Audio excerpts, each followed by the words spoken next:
Oke, kita lanjut lagi ya. Oke. Ya, selanjutnya kita akan bikin service ya. Jadi biasanya service itu kita bikin kalau ininya melibatkan beberapa DAO gitu ya. Jadi misalnya contohnya kita bikin package-nya dulu deh, service.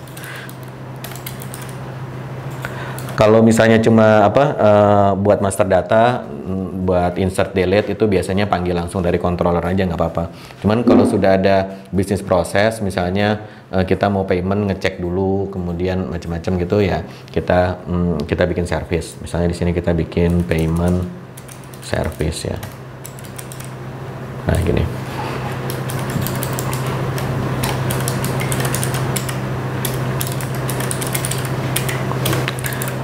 Nah, misalnya di sini kita public void pay ya, pay. Nah, yang dibayar kan biasanya adalah virtual account ya, virtual account VA ya. Jadi kita misalnya nanti bikin callback, bikin controller dari bank, ternyata ada yang ngehit bayar ke VA kita gitu ya, bayar ke VA. Biasanya dia akan ngirim nanti amount, kemudian nomor invoice-nya atau nomor akunnya, kemudian nanti jumlah pembayaran sama referensi gitu ya.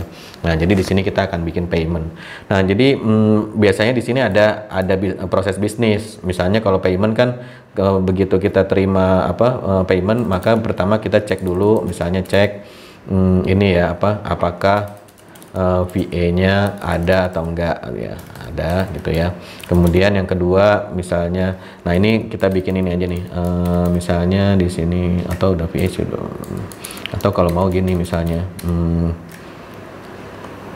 payment provider misalnya, provider, kemudian string account number, kemudian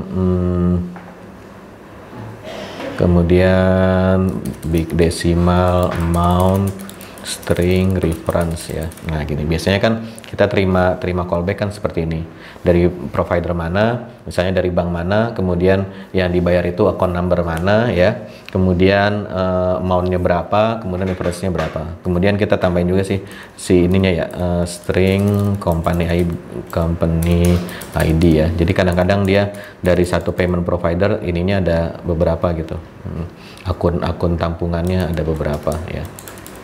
Nah kemudian amount-nya, kemudian reference-nya, reference pembayaran ya. Kemudian di sini kita cek dulu nih apakah VA-nya ada atau enggak gitu ya. Kemudian kalau VA-nya ada, kita akan cek lagi, cek apakah VA sudah lunas atau belum gitu ya, sudah lunas gitu. Nah kalau misalnya VA-nya ada belum lunas, yang ketiga misalnya cek apakah total akumulasi pembayaran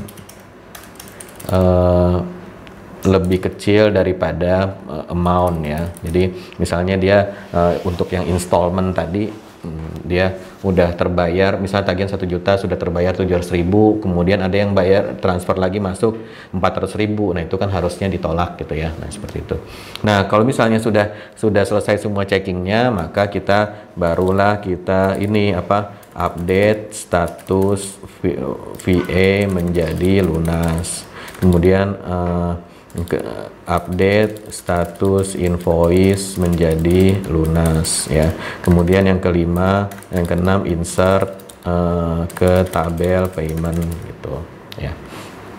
Kemudian yang ketujuh notifikasi. Nah ini next phase ya, fase. Sekarang belum kita implement.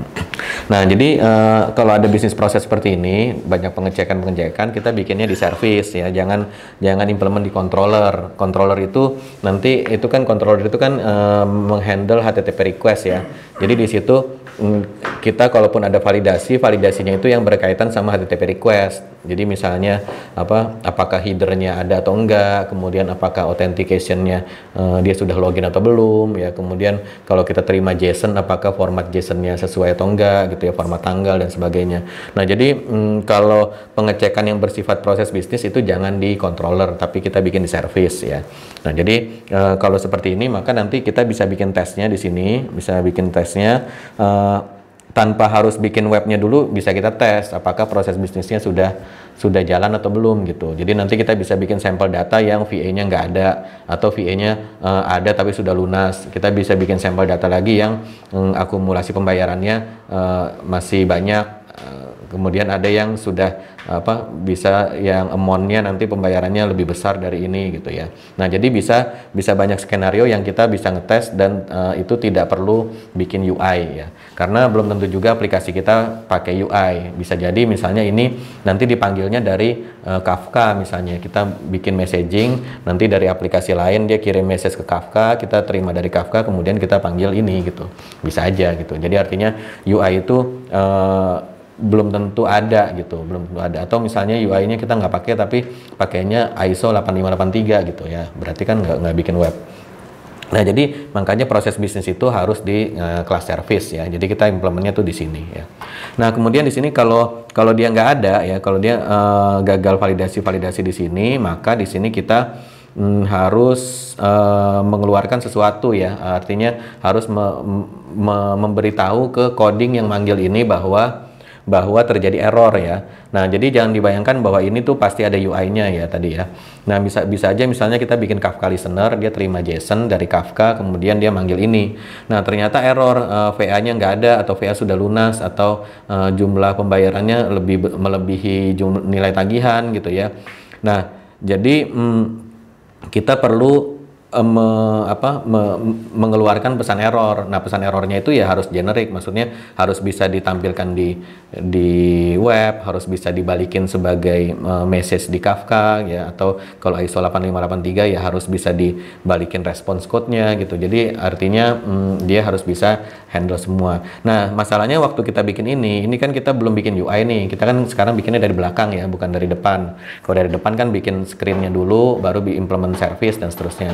Ini kita bikin dari belakang tadi. Jadi kita bikinnya dari skema dulu, entity. Nah, sekarang ke service nih, bisnis proses, ya. Nah, kita belum tahu nih UI-nya mau bikin apa tadi, ya.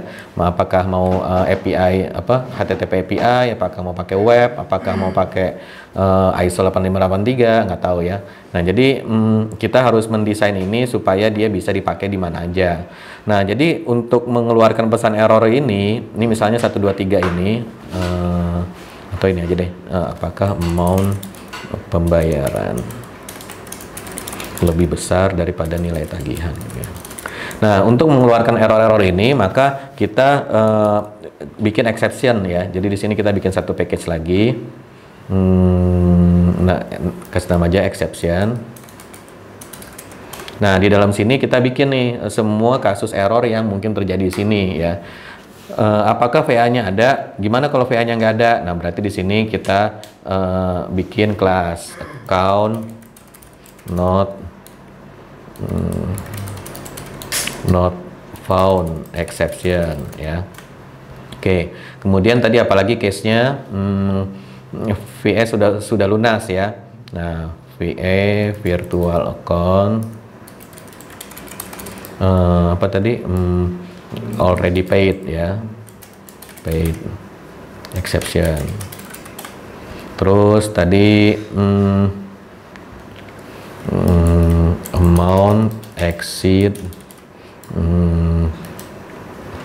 payment exceed invoice amount exception. Nah, gini, ya. Oke, tadi kan case kita ada 3, ya. Kalau sudah ini lolos semua, maka ini selesai, gitu, ya. Nah, di sini, oke, baru di sini kita implement nih, misalnya,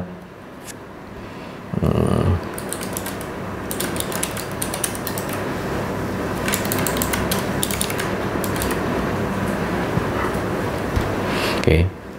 Nah, kita akan query, ya, di sini.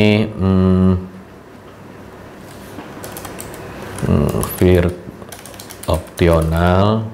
Nah, ini namanya top down programming. Top down programming itu artinya kita coding dulu aja walaupun belum ada implementasinya gitu ya. Nah, di sini kan kita mau ngecek apakah VA-nya ada ya. Jadi di sini optional karena kan bisa ada bisa enggak ya. Maka pakainya optional. Virtual account ini kita import dulu. Oke.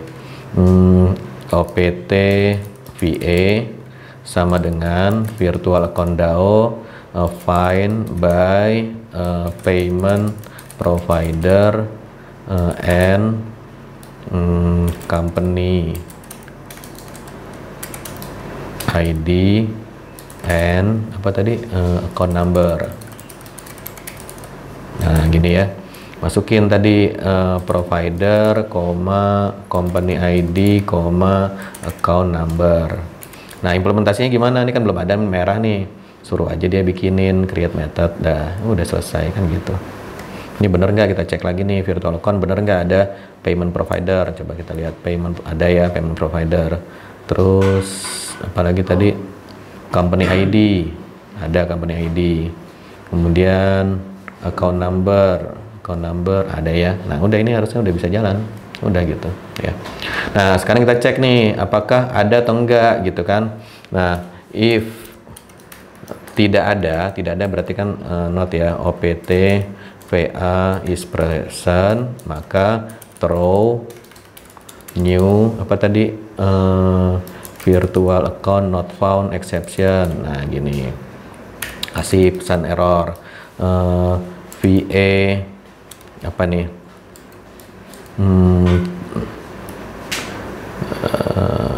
Company ID kasih inilah biar bagus ya. Slash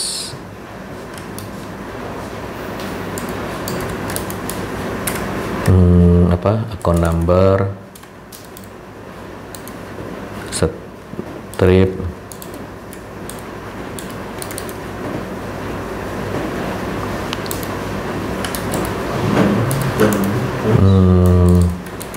provider code get code. Nah, gini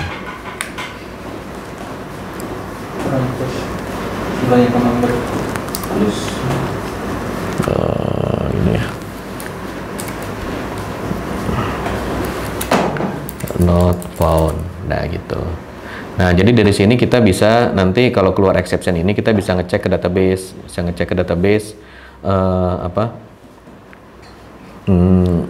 bisa ngeliat log filenya. Habis kita lihat log file kemudian kita query ke database ya, ada nggak gitu.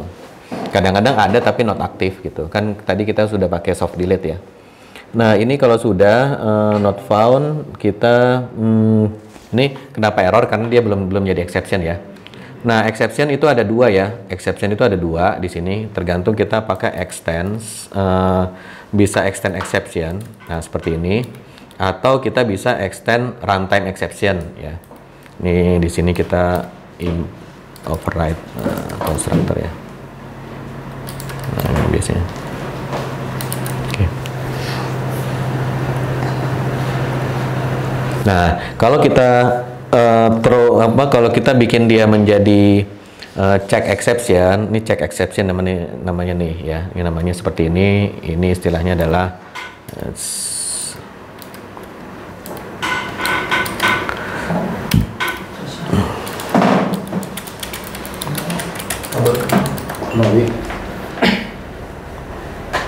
Oke.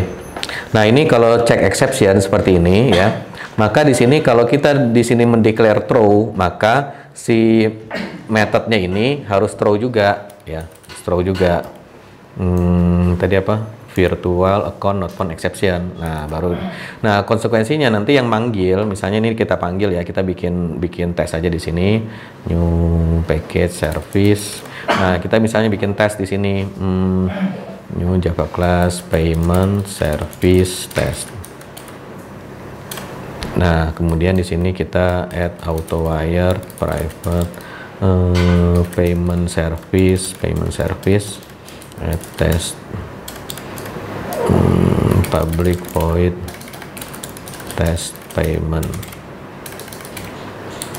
Nah, di sini kita panggil misalnya payment service pay. Ini saya kasih nol aja dulu ya.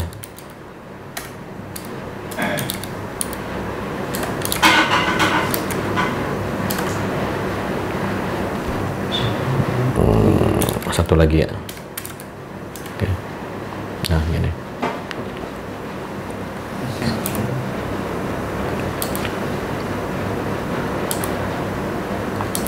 Nah, ini coding yang manggil ya. Ini istilahnya client code. Client code itu coding yang manggil. Dia harus, nih kan merah ya. Dia harus antara dia catch atau dia throw lagi ya. Nah, di sini karena method test di sini kita bisa langsung throw. Tapi kalau nanti di controller atau di ISO 8583 listener dan lain-lain, ini kita catch, kemudian nanti kita balikin respon code yang sesuai gitu. Kalau nggak ada akunnya, balikin kode berapa gitu. Atau kalau di UI tampilkan pesan error apa, ya terserah ya. Nah, seperti itu. Nah, jadi di sini itu namanya check exception. Nah, kalau misalnya di sini dia ada contoh satu lagi nih, misalnya di sini apakah VA sudah lunas gitu ya. Nah, di sini berarti kan udah pasti ada kan ya. Nah, di sini berarti kalau dia tembus sampai di sini ya. Ini kalau throw berarti kan codingnya berhenti sampai di sini nih. Baris bawahnya kan nggak diteruskan ya. Nah, berarti di sini kalau dia udah lolos di sini berarti kan OPTVA-nya present ya. Jadi kita virtual account VA sama dengan OPTVA get. Nah, udah bisa seperti ini ya. Nah, kemudian di sini ini coding style lama ya, pakai if. Nanti kalau yang baru bisa pakai get or else gitu. Get or apa ya? Ini tadi. Nah, gini. Or else throw. Nah, jadi bisa langsung throw. Ntar kita cobain lah yang ini. Get. Nah, gini ya. Oke, nah ini apakah VA sudah lunas ya? If VA get paid, nggak ada ya statusnya, harusnya ntar kita tambahin ya. Kalau dia sudah lunas ya, atau sementara pakai ini dulu lah. Harusnya nanti ada dia udah paid atau belum. Atau get invoice aja, invoice. Get invoice. Nah, get paid. Kalau dia sudah lunas, maka throw new virtual account already paid exception. Nah, gini ya. Oke, ini kita kopas lagi aja. VA ini sudah lunas gitu ya.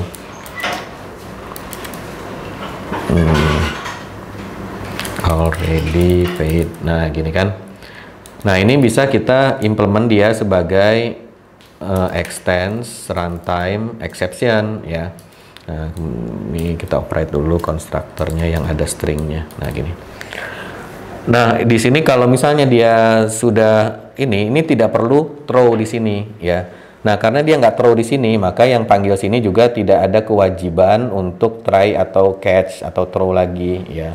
Nah, di sini kan biar nggak error kan kita terus seperti tadi atau suruh dia benerin aja lah. Malas ngetiknya. Nah, kan gini ya. Atau alternatif kedua ya kita try catch ya. Nah, ini misalnya kita throw. Kalau try catch kan nanti misalnya di kelas controller gitu. Kita try, kemudian kalau ada exception kita catch. Nah, catch-nya itu balikin JSON atau tampilkan pesan error, terserah ya. Nah, di sini yang tadi yang already paid ini tidak ada, nggak merah dia. Kenapa? Karena ini tadi adalah runtime exception. Jadi nggak harus di throw, metodenya tidak harus deklarasi throws. Kemudian yang manggil metode ini client code-nya dia tidak perlu try catch atau throws lagi gitu ya. Nah, itu namanya. Nah, kita pakainya yang mana ya? Pakainya yang mana? Kalau misalnya business exception seperti ini dilempar dari service, ini kita pakai saja yang check exception ya. Jadi jangan runtime. Kenapa? Supaya yang kelas yang manggil itu wajib untuk menghandle ya, supaya dia nggak lupa. Kalau kita bikin kayak gini kan ini nggak muncul merah ya. Jadi ya kalau lupa ya udah nggak diimplement gitu. Ntar tahu-tahu ada akun yang sudah lunas dibayar lagi, itu nggak ke handle gitu kan. Nah, jadi di sini kita jangan pakai runtime exception. Nah, gini ya. Nah, kalau ini kita hilangin runtime-nya, maka dia jadi check exception. Oke. Nah, sehingga yang metode ini karena dia throw, maka dia harus declare bahwa dia throws ini ya. Nah, add exception to method signature. Nah, dia terus di sini nih ya. Ini. Nah, sehingga yang manggil di sini ini jadi merah ya. Jadi harus try catch atau harus throw lagi gitu ya. Nah, jadi nanti mau nggak mau nanti yang manggil metode ini baik itu controller mengeluarkan HTML atau web, atau controller mengeluarkan JSON, atau ISO 8583 mau balikin respon, itu dia harus catch. Nah, catch-nya itu nanti ya itu tadi handle-nya bagaimana gitu ya. Nah, jadi seperti itu. Nah, yang harus dijadikan check runtime exception ya, nih ya, supaya wajib di handle oleh yang panggil. Nah, gini ya. Atau ini kita pindahin deh. Tadi mana yang satu lagi exception-nya?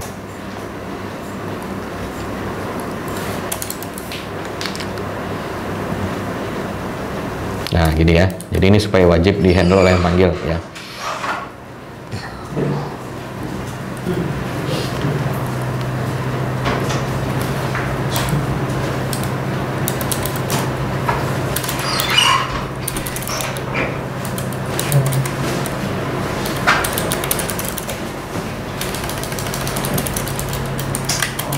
Runtime exception dipakai untuk error yang tidak bisa dihandle oleh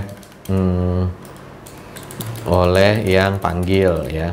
Yang panggil tadi apa contohnya? Controller ya, controller API, controller web, atau ISO 8583 handler. Nah, apa contohnya yang nggak bisa dihandle ya? Contohnya misalnya ada ini, misalnya apa ya?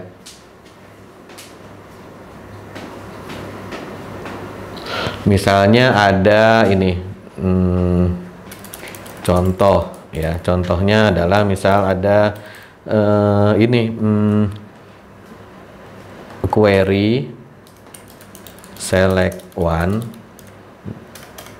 tapi balikannya lebih dari satu. Ini biasanya kalau kita lupa pasang unique constraint. Jadi misalnya find by code gitu ya. Find by code itu kan harusnya kode kan unik ya, atau find by email misalnya. Itu harusnya unik.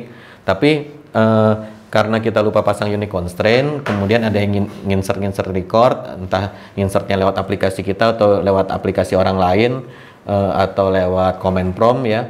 Ternyata pas kita query dari sini kan keluar tuh result set lebih dari satu gitu kan, kalau kita pakai find one atau find by code gitu. Nah, itu kan errornya itu kan bukan tidak bisa dihandle sama si ini tadi nih, controller ini, karena itu error di data gitu, dia tidak bisa benerin juga gitu kan. Kalau yang ini kan dia tahu informasinya bisa buat dia bahwa akunnya nggak ada gitu, atau akun ini sudah lunas gitu. Tapi kalau yang tadi kan itu kesalahan di data kita ya, artinya kita yang harus benerin. Nah, itu kita baru balikin runtime exception.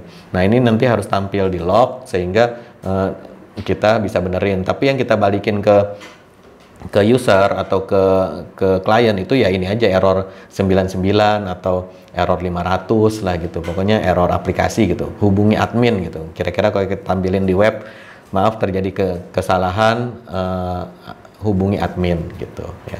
Karena percuma kita kasih tahu juga nih errornya karena kodenya ada dua, harusnya satu ya, dia mau ngapain gitu kan, dia nggak mungkin bisa fixing. Yang bisa fixing tuh kita. Beda sama misalnya dia ngehit ternyata kok gagal ya, ya itu kan udah lunas, masa mau dibayar lagi. Nah, itu dia jadi tahu gitu, jadi dia nggak komplain ke kita kok aplikasinya error ya, situ akun udah lunas mau dibayar ya gimana gitu. Jadi kalau kita tampilin pesan error, jadi dia nggak akan komplain ke kita. Cuman kalau yang masalah seperti ini, kalau kita jelaskan juga ini kodenya jadi ada dua gitu ya, tetap aja kita yang harus benerin gitu. Artinya itu problem di kita. Nah, yang seperti itu kita bikin runtime exception. Ya, jadi tidak perlu di catch di sini. Kalau paling catch-nya nanti catch exception aja. Begitu ada exception kita balikin ke yang memanggilnya error message yang umum, yang generik bahwa maaf terjadi kesalahan di aplikasi kami, harap hubungi admin untuk memberikan informasi gitu. Paling gitu ya. Karena ini pasti kita yang harus fixing gitu. Nah, jadi seperti itu ya. Jadi ada exception, ada service ya. Kalau service tadi kita bikin kenapa? Karena kita di sini ada proses bisnis dan biasanya melibatkan banyak DAO nih ya. Tapi kalau misalnya cuma form input kemudian nge-save itu nggak usah bikin service, langsung aja panggil DAO-nya, langsung di-save gitu. Kecuali dalam waktu kita nge-save-nya itu mau ada pemeriksaan lagi. Misalnya kita mau bikin invoice, harus ngecek dulu ininya, tipenya, harus dulu ngecek akunnya masih aktif atau enggak, macam-macam. Nah, itu ada proses bisnis baru kita bikin service ya. Nah, jadi kalau banyak seperti ini ya. Nah, terus juga ini salah satu teknik coding juga ya, supaya jelas yang kita pikirin. Jadi jangan langsung coding, tapi mikir dulu ini bisnis prosesnya apa gitu. Nah, kayak gini. Jadi kalau saya biasanya langsung ditulis dulu kayak gini. Nomor 1 cek ini, nomor 2 cek ini, nomor 3 ini, baru terakhir seperti ini. Jadi ntar kita coding langsung tinggal implement aja di bawah komen-komen ini gitu ya. Nah, gitu. Nah, jadi seperti itu ininya.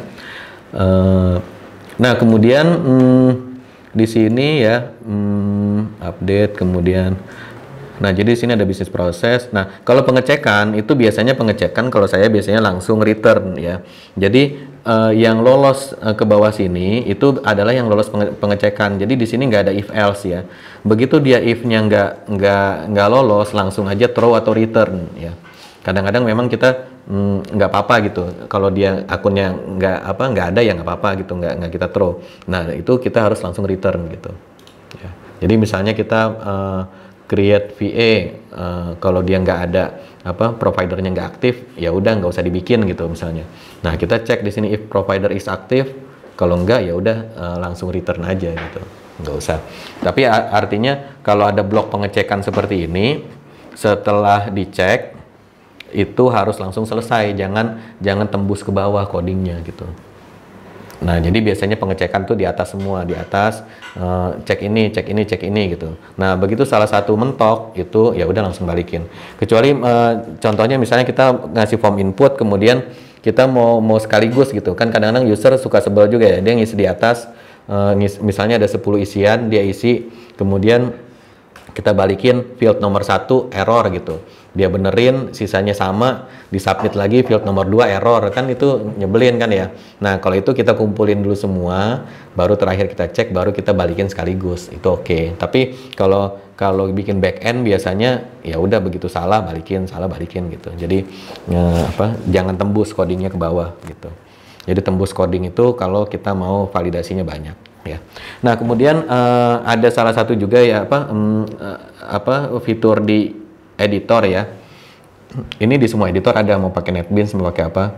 Nah, ini kan kalau pakai komen-komen gini, ini sebetulnya masih kurang bagus ya. Artinya ya ini oke, waktu pertama kali kita bikin seperti ini karena kita mau mengatur proses berpikir kita supaya step-stepnya tuh kita tulis dulu gitu listnya. Nah, tapi kalau misalnya nanti sudah jadi kayak gini, ini kan ngecek VA sudah ada ya. Nah, ini daripada pakai komen gini, ini akan lebih baik kita blok semuanya ya. Kemudian kita klik kanan, refactor, intro extract method. Nah, ini kita kasih cek VA ada. Nah, gini ya. Atau ya, bolehlah. Udah gitu. Jadi ini bisa dihilangkan. Nah, jadi dengan kita membaca satu ini udah jelas nih baris ini ngapain sih? Kalau kita ngecek apakah VA-nya ada gitu ya. Nah, apakah sudah lunas? Ini kita blok, klik kanan, refactor, introduce method. Cek VA lunas. Nah, gini. Nah, ini bisa dihapus. Gitu. Nah, gitu ya. Nah, jadi kalau kita baca source code-nya, kita jelas langkahnya. Oh, pertama ngecek VA-nya ada. Setelah itu cek VA lunas. Nah, di sini nanti ada lagi. Cek, misalnya cek VA apa nilai pembayaran tidak melebihi tagihan. Nah, tapi kan kalau kita bikin langsung kayak gini kan kita nggak tahu nih ini inputannya apa aja nih nanti yang dibutuhkan sebetulnya gitu. Jadi ya udah coding aja di sini dulu, tapi habis selesai dia kita benerin gitu. Ya, ekstrak. Kalau ini kan kita belum tahu nih masukannya apa. Sebetulnya bisa juga kita kan tinggal ketik aja ya private void apa gitu kan. Tapi ini menentukan argumennya itu susah. Ya udah ini jangan dulu gitu. Mendingan ekstrak method kayak tadi gitu.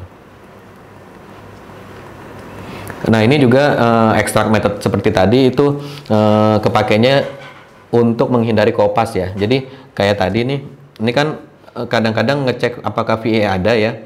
Ini kadang-kadang di method lain, di service lain kita juga mau ngecek juga gitu, ya kan. Nah itu jangan dikopas. Itu di project sebelumnya saya lihat banyak yang kopas tuh ya. Nah itu kalau pakai ide yang seperti ini yang unlimited nanti dia ada warningnya ini. Blok ini sudah dikopas 5 kali gitu. Nah, dia bisa ngitung. Nah itu misalnya ini mau dipakai di tempat lain ya. Tadi kita ekstrak method, kemudian kita keluarin bikin satu kelas. Nah misalnya di sini kita bikin helper misalnya.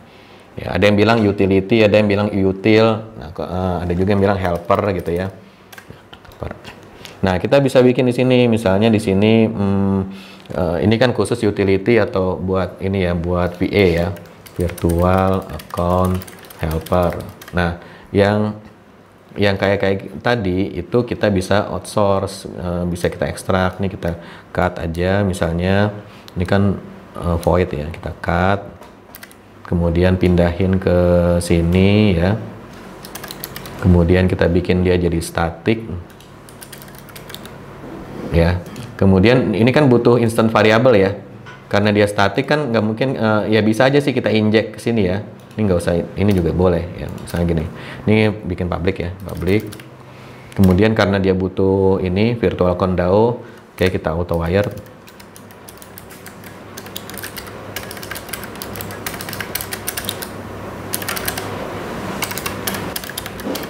Oke, nah ini udah bisa ya. Nah kemudian ini kan belum diinstankan ya. Kita supaya ini keisi auto wired, maka yang menginstankan harus si Spring ya. Kita kasih aja komponen gini. Nah, jadi dia di. Nah, kemudian cek VA ada. Nah, ini karena tadi sudah nggak ada, berarti kan di sini error ya. Nah, berarti di sini harus kita kasih helpernya tadi. Nah, gini. Add auto wire private virtual account helper.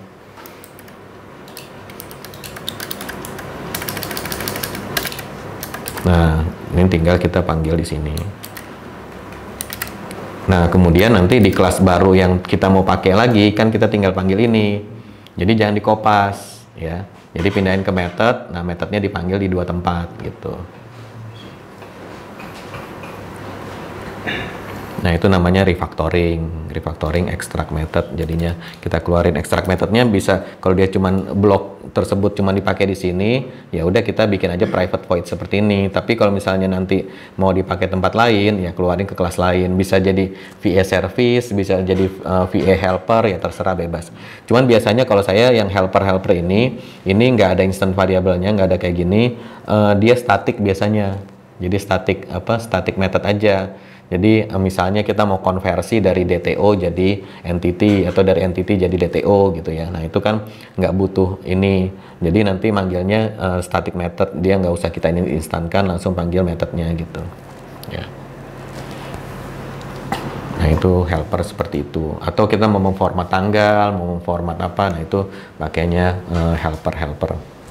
Ya intinya sih jangan kopas satu blok ya. Pokoknya kalau ada satu blok mau dipakai di tempat lain, bikin jadi method dulu, habis itu bikin methodnya dipanggil dari tempat-tempat yang lain. Nah ya tentunya tadi harus disesuaikan kayak tadi ya, begitu kita kopas kan ininya jadi merah nih karena nggak ada ya, ya kita harus bikin gitu. Atau cara lain misalnya ini mau jadi static nih, ini kita nggak mau komponen, nggak mau auto wire gitu ya. Nah jadi kita mau panggil dia sebagai static method, ini kita bikin static. Tapi kan tetap butuh virtual account DAO, gimana? Ya udah kita masukin dari sini. Nah, gini. Ya. Oke, nah terus yang manggil gimana? Ya yang manggil berarti di sini kita pakainya static gini ya, langsung panggil kelasnya. Ini nggak bisa di auto wire lagi. Nah tapi kan kita butuh DAO di depan, ya udah kita kasih di sini gitu. Ini bisa juga. Jadi dia tetap statik, nggak usah pakai instant variable, nggak usah pakai komponen gitu. Jadinya langsung seperti ini. Ini juga oke, nggak apa-apa. Nah. Gitu ya, jadi jangan setelah ini jangan ada kopas lagi ya. Kopasnya ininya aja, satu ini kopas oke. Cuman jangan satu blok ini kopas gitu.